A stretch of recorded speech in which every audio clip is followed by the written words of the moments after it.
Kecil banget ya Allah. Hi.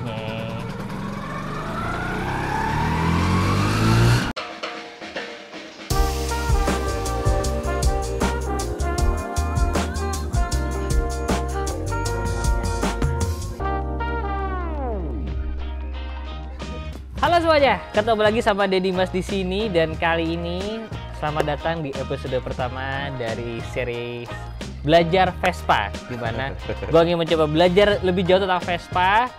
Dan kali ini pertama kita akan ngobrol dengan Bapak Raf Vespa. Bapak Raffi, tapi channelnya Raf Vespa. Yes. Instagramnya Raf Vespa. YouTube-nya juga Raf Vespa. YouTube-nya juga Raf Vespa. Lo tau kan gue pernah nonton video lo yang dulu sama Mas Gibran? Itulah pertama kali gue tahu, oh ada ya channel tentang Vespa di Indonesia. Oh iya? Ya, pertama kali gue tahu yang video banyak tentang Vespa itu salah satunya Mas Vespa waktu itu ya dari video Mas Gibran itu. Dan gue sebenarnya akhirnya bikin channel tentang Vespa itu, gue yakin seyakin-yakinnya gue nggak akan pernah kehabisan konten, Dim. Karena core dari channel gue adalah scooter culture Indonesia. Scooter gitu. culture ya? Scooter culture Indonesia. Berarti ke Lambretta, Bajaj gitu? Termasuk juga. Termasuk teman-teman. Gitu. Iya. Nah jadi, ini karena gue pemula banget nih, makanya gue bikin konten ini Mas. Biar teman-teman subscriber gue juga pada tahu bahwa oh Vespa tuh dunia besar ya gitu. Yap. Atau skuter juga dunia itu besar sekali gitu. Betul. Bukankah begitu Mas? Bener, karena di Indonesia ini kan secara populasi juga memang gede banget kan. Penduduknya gede gitu, sehingga Indonesia ini jumlah komunitas skuter di Indonesia ini salah satu jumlah komunitas skuter terbesar dunia. Dunia setelah Italia. Wow. Gitu, iya. Jadi ya itulah kenapa akhirnya gue bikin channel juga tentang skuter, tentang Vespa gitu-gitulah. Menarik sekali teman-teman. Nah, Gitu. ini sebenarnya yang mau gue bahas adalah motornya Mas Raffi nih. Si Zarka. Sebuah motor buluk ya. Ini gue bukannya ngatain, tapi emang bener keadaannya begitu. Emang buluk. Sampai gue bikin tagline-nya adalah, biasanya kan cantik jelita ya, kalau ini cantik jelata. Ya, emang keadaannya buluk banget ya. Tapi itu ditukar Fortuner baru juga mungkin belum tentu dilepas sama Mas Raffi ini. Nggak mau gue. Nah, jadi motornya apa? Ini adalah Vespa SS90 ya Mas Raffi? Yes. Atau Super Sprint 90? Ya, Super Sprint 90 Nah, cc. gua taunya cuma SS90 tuh ya motor yang ya udah gitu aja, motor Vespa yang mahal gitu ya. Tapi sebenarnya SS90 tuh sejarahnya gimana sih Mas Raffi? Iya, sebenarnya gini. Jadi ada dua nih kalau di Piaggio gitu, yang tercantik dan terunik. Nah, ini terunik nih sebenarnya. Oh, terunik. Ini terunik. Kalau tercantik itu GS. Nah, kalau si SS90 ini, kenapa akhirnya dibilang terunik ya? Karena memang dia secara desain kan beda gitu ya. Betul. Dimensi lebarnya itu dia cuman setengah meter lebih 5 cm. Jadi 550 mili gitu, sehingga kemarin gue sempat ngerasain tuh di Bandung macet banget kan, tapi gue bisa gitu loh, di sela-sela mobil itu tuh bisa banget. Nah, tapi yang bikin spesial dari SS90 ini karena dia produksinya memang limited gitu. Dia diproduksi itu kalau dari artikel yang gue baca itu hanya 5.308 unit gitu kalau nggak salah. 300 sekian unit lah gitu. Di Indonesia kira-kira 100 ada nggak? Ada lah, kalau 100-an kayaknya Masa ada. sih ada 100? Ya sekitar segitu sih kalau gue bilang. Yang mentok kira-kira 100. Mentoknya kayaknya segitu deh gitu. Mungkin sebagai gambaran, mungkin kalau teman-teman di sport apa ya, ada Yamaha R1 gitu, tapi ada Yamaha R1M. Ya ini kira-kira kastanya itu setinggi-tinggi itulah gitu. Oh. Ini sebagai biar gambaran, biar lebih paham nih. Bener-bener gitu. kalau anak-anak motor lain lah ya. Padahal ini 90 cc. Ya Ini kan? 90 cc. Dan bentukannya sebenarnya buat mata awam kayak gue mungkin mirip sama Darling. Mirip sama Darling. Tapi beda tepung depan, Bener. stang beda. Stangnya beda. Jadi kalau beda ya. Kalau joknya juga beda. Jadi kalau SS90 ini memang didesain dia untuk balap, Jim. Gitu, makanya dia setirnya ini agak nekuk nih ke bawah. Oke. Gitu, agak nekuk ke bawah. Terus kalau dimensinya, secara dimensi kalau Darling itu lebih lebar nih. Betul. Lebih lebar beberapa senti lah ya gitu. Kalau ini SS90 itu memang dibikin slim sehingga dia harapannya sih lebih aerodinamis. Betul. Gitu. Dan yang menarik juga dari Vespa SS ini adalah dari SS ini diproduksi dari tahun 65 sampai tahun 71 terakhir. Oke. 65 sampai tahun 71 dan produksinya yaitu total produksinya itu adalah 5.000 sekian lah ya. 5.000 sekian dan yang menarik adalah karena bodinya ini diproduksi hanya tahun 65 gitu. Jadi bodi tengahnya ini waktu itu diproduksi sekian ribu unit, tapi penjualannya itu setiap tahun hanya 1.000 gitu. Kenapa langsung diproduksi banyak? Maksudnya 5.000 sekian karena pada waktu itu sejarahnya jadi untuk mengikuti kompetisi balap itu harus diproduksi massal dulu nih. Betul. Itu istilahnya namanya adalah homologasi. Homologasi. Betul. Iya itu lebih paham loh. Itu homologasi. Jadi motor atau mobil yang diproduksi secara limited quantity karena memang untuk ikutan balapan motor itu atau mobil itu harus ada di jalan raya. Betul. Gitu. Homologasi ya istilahnya. Namanya homologasi. Ya. Kalau teman-teman lihat semua jenis Vespa selain SS itu tahun 68 itu logonya udah cung. Logo cung itu logo yang heksagonal. Oke. Yang heksagonal ya kan. Tapi kalau SS itu tahun 68 sampai tahun 71 itu masih kotak. Nanti nggak. Jadi ini yang menurut gue spesial gitu karena yang lain jenis Vespa yang lain itu mulai dari tahun 68 itu udah heksagonal, tapi kalau SS itu masih pecoret. Gitu. Oke. Nah, ini kalau kalian perhatikan secara detail, sebenarnya cerita paling menariknya tuh ini adalah itu platnya plat merah. Nah, iya. Jadi SS90 itu di Indonesia ada 100 ya, tapi kira-kira yang plat merah ini itu cuma sedikit. Dan ini plat merahnya asli. Ini platnya masih asli kan? Masih asli. Yang bagian depan ini masih asli. Masih asli dari tahun 70 berapa? 70. Yang ini tahun 70. SS ini kebetulan gue tahun 70. Nah, jadi ternyata dulu pemerintah Indonesia di DD ini Makassar ya? Makassar. Itu pernah ada Vespa SS90 untuk jadi waktu itu kendaraan dinas kantor gubernur. Nah, teman-teman. Jadi coba ceritain lagi Mas gimana? Oke, jadi gue dulu awalnya memang dari tahun berapa ya 2010-an gue cari SS gitu kan. Tahun 2010 gue cari SS nggak dapet susah kan karena pada waktu itu ya mahal iya, langka banget juga iya gitu kan. Terus tahun 2011 pada waktu itu gue trip dari Makassar ke Toraja. Kebetulan motor gue mogok di Pinrang namanya. Pinrang itu sekitar 5 jam dari Makassar. Motor gue mogok. Terus gue mampir ke bengkel, kebetulan di bengkel itu ada Vespa SS, kayak gitu. Cuman waktu itu di bengkel itu gue tawar terus kan nggak dijual sama dia, nggak mau jual. Tapi ternyata beberapa hari kemudian itu si SS itu udah pindah tangan ke teman gue sendiri. Waduh, gue bilang gue sempat pada waktu itu ngerasa kayak ketikung gitu deh, gitu kan, karena buruan gue nih. Tapi gitu bukan kan. ditikung pacar, bukan. Vespa. terus. Nah, terus ya udah akhirnya ya udah deh gue ikhlasin gitu kan. Tapi gue datang lagi nih ke Pinrang, ke si namanya Pak Adi Asok sama Pak Tatang waktu itu. Beliau memang suka hunting-hunting lah ya. Gue ngomong sama beliau untuk kalau misalnya besok-besok dapat SS lagi, tolong kasih ke gue gitu. Maksudnya ya minimal kasih tahu dulu lah. Kalau misalnya gue mampu gue bayar, tapi kalau misalnya enggak, ya udah gitu.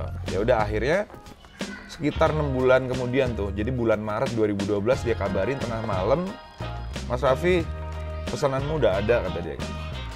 Kamu ke sini sekarang gitu. Itu tengah malam tuh. Ya udah, oke. Gue pada waktu itu gue bingung pesanan apa ya gue bilang gitu kan, maksudnya apa sih gitu. Tapi gue nanya ke temen gue, ini maksudnya apa ya? Yaudah pokoknya kita kesana aja. Kalau Pak Niasok ngomong begitu tuh udah serius berarti. Oh, bukan pesanan jodoh kan waktu itu? Bukan. Ya? Oh, bukan ya. Deh. Belum. Oke. Terus. Nah jadi pada malam hari itu juga gue gas ke Pinrang tuh. Pas nyampe, wah ini motornya udah kerakit nih gitu. Maksudnya ada toolkitnya. Kalau yang unit sebelumnya kan nggak ada toolkitnya.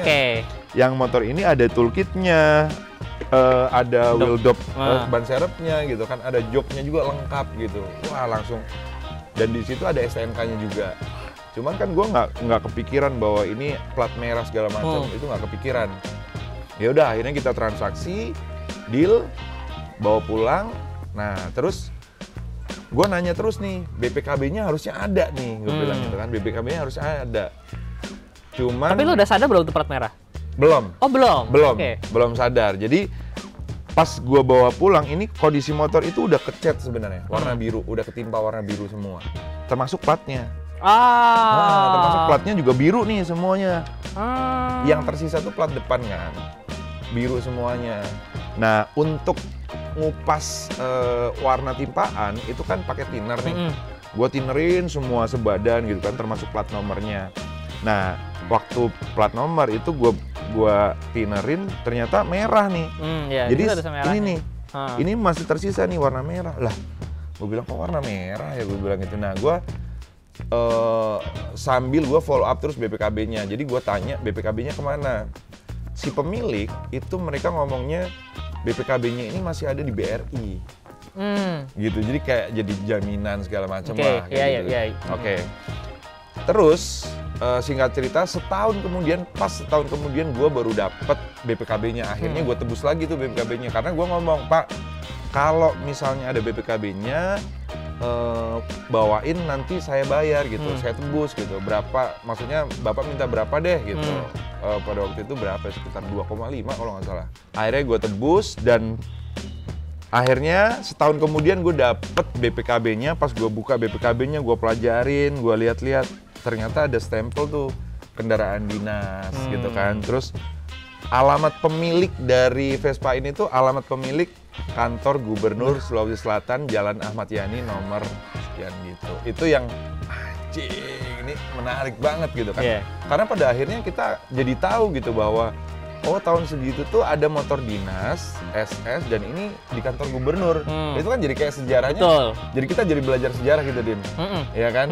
Jadi kayak oh pada waktu itu berarti ada motor dinas gubernuran dan unitnya adalah SS gitu. Dan gue pernah ada di satu momen gue makan di tempat makan itu ada orang tua yang nanya, Dek, dapat motor dari mana? Dia bilang gitu.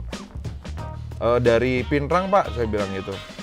Dia ngomong, saya dulu punya 2 nih beginian nih, kata dia gitu. Iya beneran. Wah, gue bilang, mana Pak unitnya? Gue bilang gitu kan. Ya sekarang udah nggak ada gini-gini. Ternyata si bapak ini cerita dulu itu dia kepala bidang di Gubernuran Sulawesi Selatan, di kantor Gubernur Sulawesi Selatan, dan dia cerita bahwa kalau Jumat pagi itu mereka apel pagi, ini Vespa beginian ngumpul, Dim. Beberapa unit berjejer, Dim. Iya. Dan warnanya rata-rata merah sama biru. Gitu. Tapi ya udahlah, itu sejarah ya. Dan yang bikin menyenangkan adalah gue kan bukan asli orang Makassar ya. Gue asli orang Wonosobo. Tahun 2006 gue ke Makassar, kuliah di Makassar segala macam. Dan yang menyenangkan adalah menurut gue karena di Makassar ini populasi SS90 ini cukup banyak dibandingkan dengan kota-kota lain. Gitu. Jadi gue pernah ngitung yang di teman-teman di Makassar itu mungkin ada sekitar 11 biji gitu. 11 ya? Masa lu nggak dapet? Waduh, digituin loh teman-teman. Nah ini mungkin pada bertanya sih sebenarnya harganya tuh dulu berapa. Cuman gini, gak apa, gue tahu Mas Arfi nggak mau ngasih tahu. Gue sebutin nggak apa-apa sih. Oh nggak apa-apa, ini disebutkan aja boleh. Jadi dulu berapa? Silakan kalau disebutin nggak apa-apa. Saya banyak yang nggak mau ngasih tahu biasanya. Silakan disebutkan. Nggak apa-apa kali ya? Boleh. Nggak apa-apa kali ya? Ya boleh, terserah. Seneng banget. Saya kan hanya pemilik channel di sini. Terserah aja, yang punya motor kan situ. Oke, nggak apa-apa lah ya. Jadi maksud gue gini, kayak sekarang gitu, gue diajakin kopdar sama teman-teman gitu. Tuh kadang-kadang gue ngerasa nggak pede, Dim, jujur. Kenapa? Karena gue itu dulu belinya motor ini tuh nggak sampai 20 juta. Tidak sampai 20 juta? Gitu. Jadi range-nya itu antara 10 sampai 20 gitu kan. Jadi di angka segitu gitu. Dan waktu itu emang gue paham bahwa ini Vespa ini limited edition, Vespa ini ada di kelas, maksudnya kalau di stratanya Vespa itu ini ada di klimaksnya gitu kan. Cuman orang-orang tuh nggak paham, Dim. Orang-orang nggak tahu gitu. Kayak gue dulu pakai Vespa sebuluk ini dengan outfit yang rapi. Gue pernah ada di satu momen gue pengen kawinan kondangan gitu kan. Gue pakai ini dengan outfit yang rapi. Orang-orang pada ngetawain gitu. Oke, jadi yang kayak pelajarannya apa ya? Gua nggak perlu terlihat berharga gitu. Gua cukup berharga aja, tidak perlu terlihat berharga. Ngerti nggak lu? Maksudnya Mas Raffi ini emang dalam banget apa ininya, ideologi itu dalam banget ya. Iya kan gitu, maksudnya ya kalau dilihat dari fisiknya, Vespa ini kan fisiknya orang-orang mana tahu Iya. Din, buluk begini ya kan, karatan segala macam. Tapi ketika mereka tahu nilainya, itu mereka pasti akan kaget gitu loh. Nah makanya akhirnya gue bikin konten gitu loh. Maksudnya dengan gue bikin konten itu gue pengen ngasih tahu ke orang-orang secara luas bahwa gua sama teman-teman gua yang bervespa itu punya reason kenapa kita milih Vespa, kenapa kita bisa sekonsisten itu berskuter gitu. Itu banyak nilai gitu yang kayak misalnya contoh nih, nilai-nilai yang ada di anak Vespa tuh kayak misalnya kita nongkrong. Ketika nongkrong di anak Vespa itu ya kita nggak peduli lu pejabat, lu konglomerat, lu mekanik, lu jobless, itu ya udah gitu, maksudnya setara aja gitu. Gitu terus di jalan tolong menolong, ketika lu mogok pasti ada yang nyamperin nolong. Ya kan lu coba bikin eksperimen loh. Iya, nanti gue mau bikin eksperimen sih sebenarnya, cuman gue takut dikatain ntar. Gue takut dikira kurang ajar lagi sama Vespa kalau bikin eksperimen gitu. Enggak ya? Enggak lah. Kalau suhunya udah berkata gitu ya data gue bikinin dengan sesopan mungkin. Iya kan? Nah ini sebenarnya pasti ada gatel yang mau komen kayak, wah tuh kalau direstorasi pasti lebih bagus lagi tuh. Nah, iya. ini sedikit sharing aja ya bahwa yang sebenarnya kalau di dunia Vespa itu dan sebenarnya udah mulai ke motor biasa, tapi kalau di Vespa semakin original itu justru semakin dihargain mas ya. Betul. Dibandingkan yang restorasi. Memang restorasi itu lebih terlihat manis, tapi bisa dapat keadaan yang full original, walaupun keadaannya buluk, justru itu juga susah ya. Susah. Makanya kenapa nih Vespanya nggak direstorasi teman-teman. Maka dibiarkan begini. Nah sekarang kita cek. Tadi ceritanya udah ya. Sekarang kita cek motornya aja, boleh? Boleh, silakan. Oke. Kita Awas cek. ya, jangan disentuh nanti. Oh iya siap. Bukan apa-apa. Ntar lu tetanus lagi. Jadi inilah Vespa SS 90-nya nih teman-teman. Ini yang tadi bentuknya kan lebih kecil. Iya. Platnya asli ya. Tahun segitu. Terus stangnya ini Dim. Stangnya oh iya. Stangnya dia agak nekuk gitu kan. Kayak cafe racer lah ya. Nah, terus 4 speed. Oh iya, ini kalau small frame kan biasanya kan 3. Jadi small frame itu PTS punya Mas Alit. Ya. Darling yang dulu pernah gue bikin videonya. Primavera ET3 ya. Ya. Nah, itu ya small frame. Nah, ini yang small frame tapi udah 4 speed, teman-teman. Yes. Gitu. Terus ini ciri khasnya ini. Ciri khasnya ini, dan ini bukan tangki bensin. Oke. Ini kebanyakan orang-orang ngiranya ini tangki bensin, tapi sebenarnya ini adalah bagasi. Bagasi. Gitu, jadi buat bagasi. toolbox dan sebagainya di sini ya.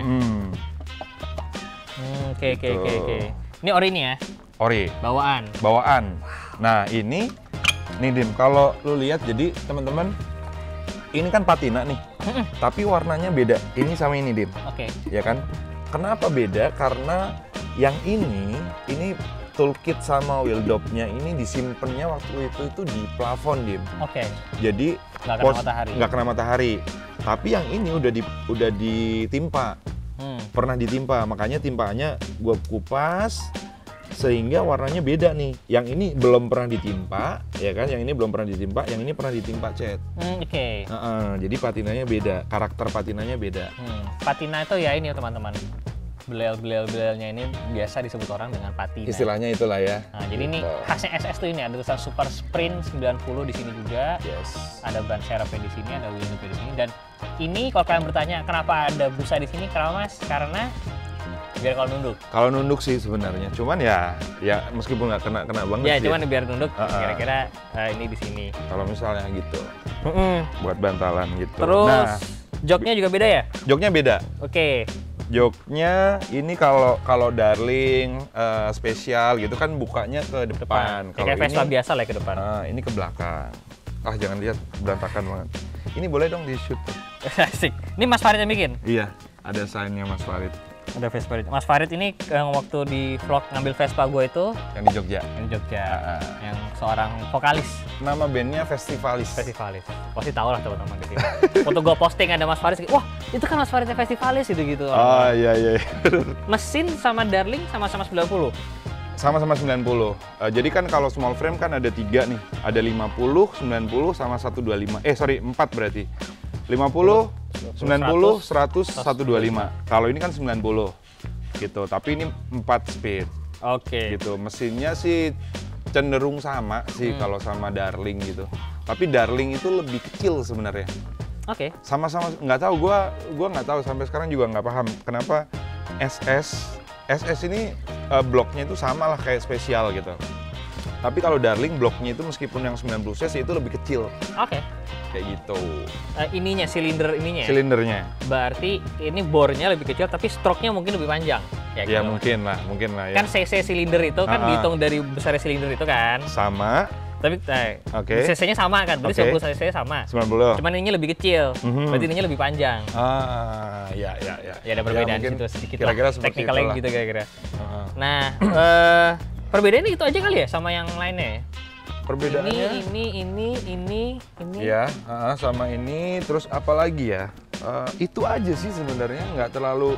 Spakbornya juga detailnya beda lah gitu. Oh gitu? Agak beda, detailnya beda. Jadi kalau contoh ini aja nih, nutnya ini.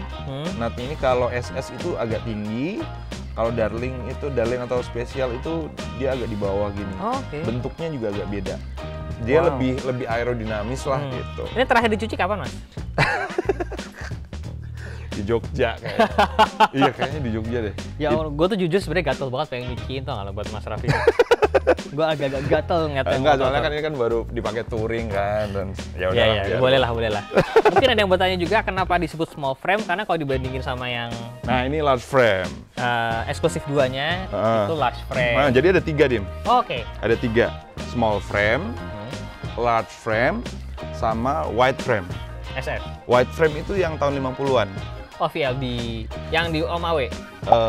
Ya, Baceta. Ya, Baceta. Itu wide frame. Jadi wide frame itu tepungnya gede, itu kan. Terus ada lacinya di sini.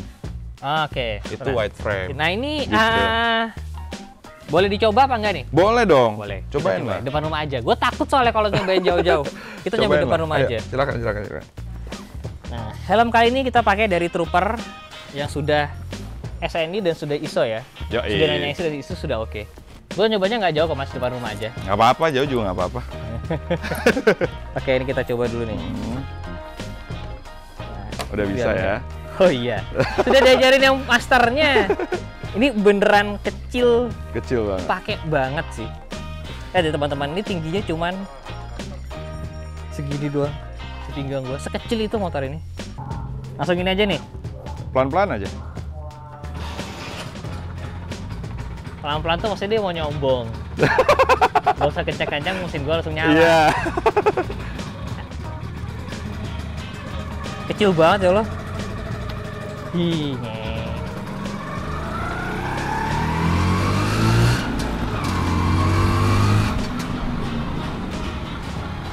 Wow, kecil sekali ya. Oh, kecil banget.